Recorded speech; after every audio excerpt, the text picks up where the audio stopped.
Hi guys, I just wanted to make a brief video of we can't do a stream today, and I'm procrastinating for the next few minutes, taking like a little work break. So I figured I'd record a little video for you guys. So I'm just gonna get right into it.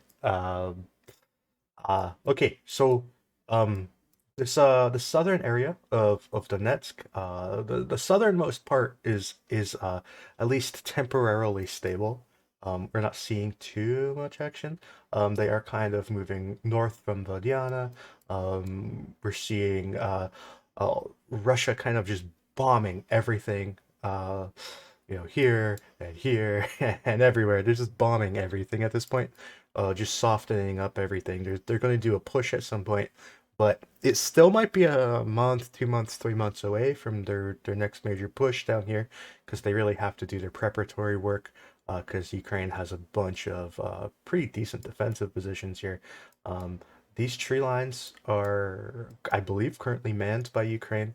A few days ago, there was I believe, a War Gonzo video of a whole bunch of shelling here, where they're like moving through, taking out some positions that Ukraine had with their artillery. So yeah, this the southernmost part is temporarily stable. I think it's going to not be permanent, but for now, we're in this kind of attrition phase where Russia is just kind of bombing everything, and they'll attack soon. But moving on a little bit north, um, over the past few days, Russia has more or less pushed Ukraine out of Maximilianivka. So um, they put up a little flag in the middle of town here. Look at them. So they're kind of pushing through. This is in large part due to this attack coming from the north. Pretty much destabilized the entire defensive position here. It's basically impossible to hold when you're being attacked from the north. So Ukraine is more or less having to pull back. So you have to keep in mind that Ukraine has a bunch of defensive lines, roughly here, uh, and they run kind of down like here. And there's I think there's a vehicle, an anti-vehicle trench somewhere. I can't remember exactly where it is, but it's like over here somewhere. So yeah, there's these defenses that kind of go down to that vehicle trench. So Ukraine really doesn't want Russia to push past roughly right here. So this Maximilianivka area was kind of like the last layer of defense before they got to this rear defense back here. But keep in mind that we don't really have much evidence or any evidence of Russia actually advancing down this highway, really. They're moving more through the town itself. So this kind of southern area Russia is going to have to capture before they really offer a strong attack on Krakow. In addition, this kind of this like peninsula type thing here, I don't know what else to call it. This is all going to be captured by Russia in the near future, if it hasn't been already. So that's all an issue that oh, there's a hole in the map there. Should probably fix that. Um, anyways, also right here, you could see over the past few days, Russia is advancing here to kind of north of Krasnohorivka. This whole area is eventually they're gonna they're pushing to this river, right? So this river here, it's called Volcha or whatever the name of the river is. So they're going to be pushing up to that river. They're going to capture the river, and once Russia captures that river, this town here, Hrinik, this is going, or here, I don't know how to pronounce it. Anyway, this town is going to collapse too. So what we're seeing now is Russia is advancing towards Izmailivka, and they're kind of pushing here, to take this peninsula. And these are kind of it's like going to be hard. It's like I think it's unrealistic for Russia to attack across this river. It's kind of like a difficult terrain to cross. So you can't really think of this attack as joining that attack like a pincer, but it's still like completely enveloping these Ukrainian positions here, and it's making this whole situation pretty untenable. You're going to see this thrust southwards, and there's just not much room to play with before Ukraine is going to have to withdraw.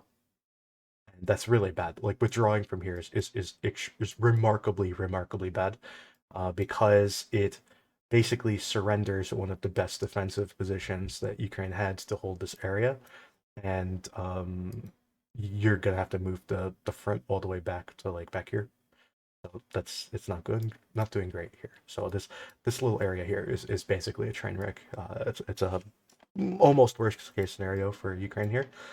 Now up south of Saliva or Saliva, oh, I'm bad at pronouncing things, but here Russia is also advancing to the south. They're more or less clearing out this whole southern part of this town city thing here.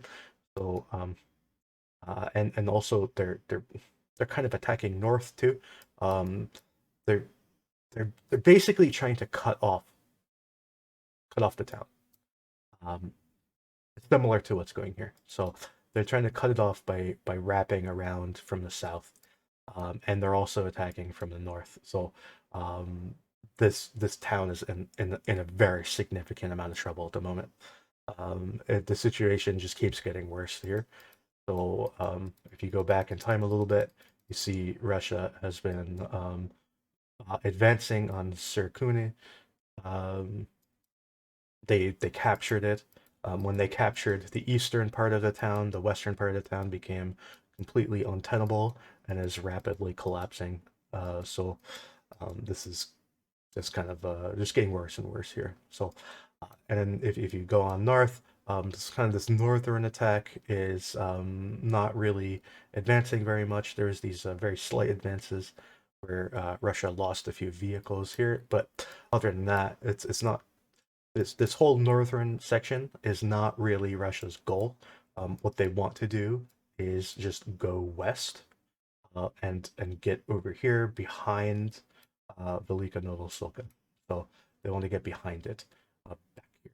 So that's why they're they're attacking to get rid of Hrinik and then Kurhivka, and to capture this whole area to the west of Kurhivka, and to wrap around this reservoir and push on southwest to get behind Velika Novosilka.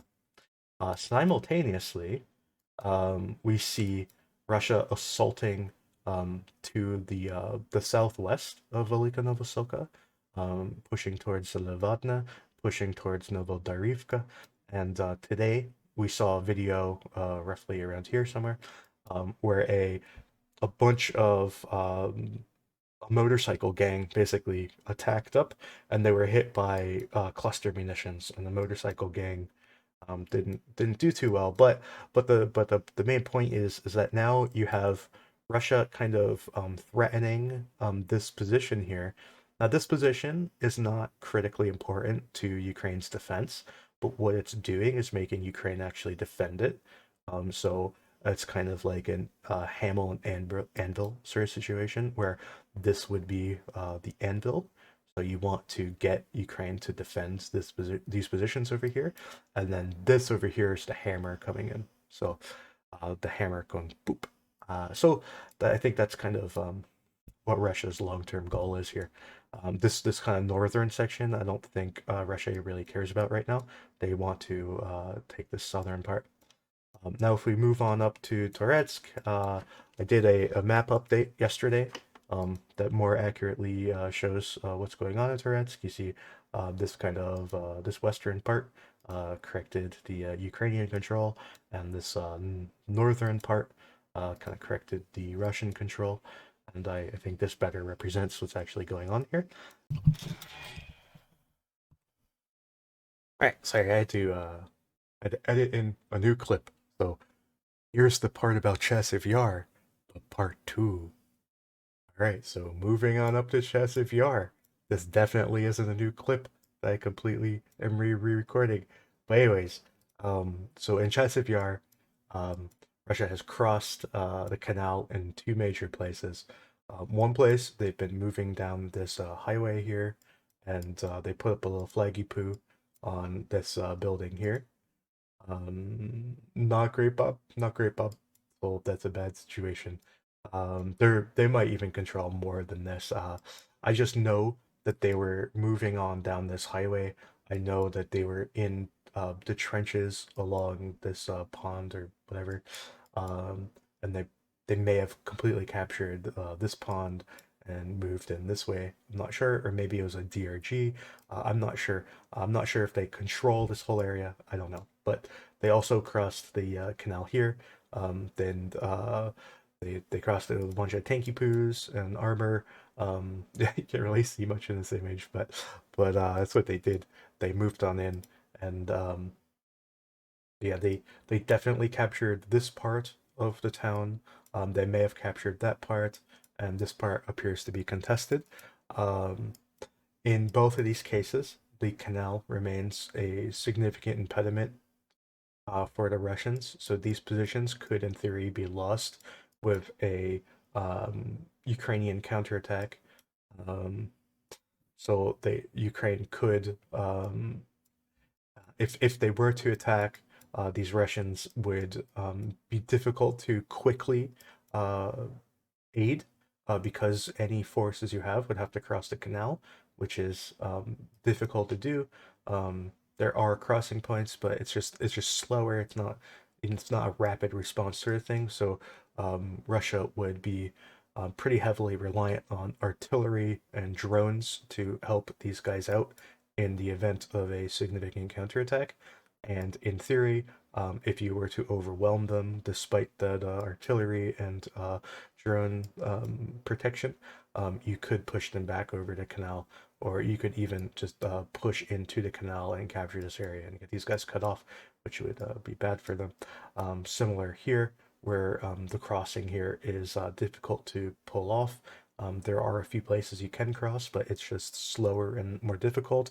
And in the event that a significant Ukrainian counterattack were to happen, it is possible they could push Russia out faster than they could reinforce it, and they could then lose all these positions. So that is all I wanted to say about Chasiv Yar. And this we're gonna go back to fairly critically bad yet. So now if we go on to north of Verkhnokamiensk. So we see this the other day. Russia did this big attack where they didn't survive. I can't share that, but they didn't survive. But they sure did try to survive, and they pretended to survive long enough to take some photographs.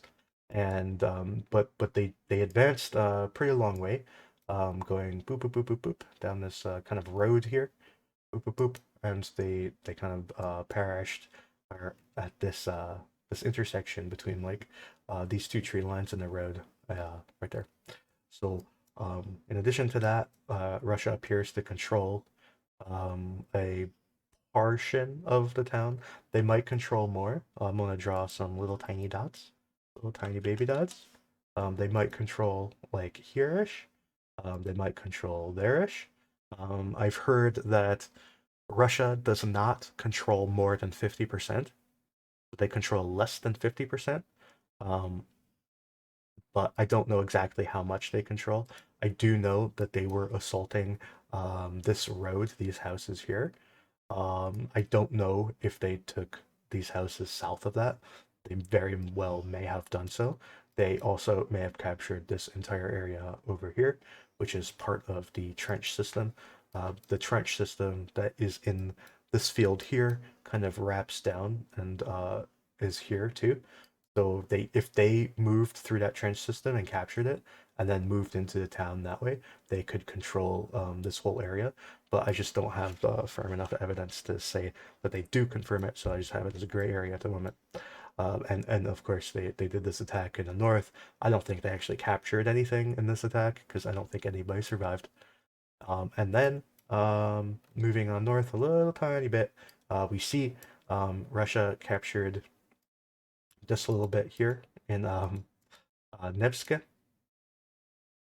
Okay, so they captured this little here in Nevska, and they're pinching off this little appendage here, appendix here.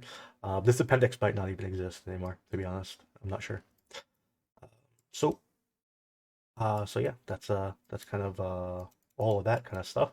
Now we can say that Vovchansk, I don't know of any particular changes in Vovchansk, to be honest. Russia is kind of doing their regular thing where they are attacking, right here, which is, to the east of Vovchansk near, how do you pronounce this? Tivka? Anyway, so they're attacking here. Um, we don't know of any successes there. Ukraine appears to have captured this little forest strip here in north of Lipsy, and they took some POWs. Look at them; they're all ready to go to the party. And now on up in Kursk, we see Ukrainian forces were retreating in these two positions, kind of retreating southward. We see Russian vehicles being destroyed along this highway. We see, you know, uh, Russian drones attacking along this highway. So, yeah, I don't know what else to say. This airstrike tickles my tummy. I don't know what it means. Um, yeah, that's kind of more or less rapid fire going through the news today. So I hope you enjoyed that, and this was me procrastinating on working more. So I'm gonna go back to work now. Oh, and I want to show you one thing. We have a search function. It's not public, but I think it's cool. So it's really it's the search is getting better. So I want to type in T62, right? Boom, T62s. Let's see if it works. Does it work? Did it work? I don't think it worked. Uh, maybe if I do T62M. Oh, there we go. There we go. T62M, you have to search. Okay. Well, now you can see all the T62Ms that were exploited, apparently. So, um, what else? What else could we search? Um, we could search, um, what else? Oh, loaf. We could search loaf. Ooh, look at all those loafs. All those silly little loafs. Look at them all. They come in herds. Look at this herd of loafs. Anyway, so this is a search function that we've been building out, and I think it's really cool and it works really well. And we've been able to use it for all sorts of fun stuff, like finding reference video and stuff like that. So what if I say drone recon? Because that's a thing that we sometimes map, or is drone recon. Oh boy. Oh no, what have I done? I searched for drone. Okay, I need to work on that. Anyway, so yeah, that's that. And I'll see you later. Goodbye.